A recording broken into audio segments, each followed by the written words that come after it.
Räbenlichtli-Umzug war das Beste. Es ist mal wieder so weit, ich nehme eure Kindheit mit. Und ganz ehrlich, wer noch nie an einem Räbenlichtli-Umzug war, der hat etwas verpasst. Ganz ehrlich, schon angefangen hat es in der Schule, wo man die Reben hat müssen aussuchen und ausgeschnitzt hat. Ich habe immer den Grössten wählen. Warum sind eigentlich immer die Mädchen besser im Ausschnitt als mir? Ich check das nicht. Ich bin stundenlang bam, bam, bam, bam. Ich mache in coole Zähne rein, bam, bam, bam. Mir hat immer ausgesehen am Schluss wie ein Arschloch, wirklich.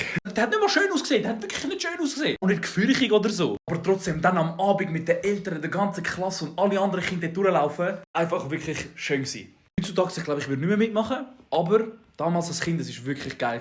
Lang aufbleiben, Kollegen gesehen. Und man munkelt, ich hatte meinen ersten Kuss dort gehabt, weil mein Reben so gut ausgesehen hat, wisst ihr?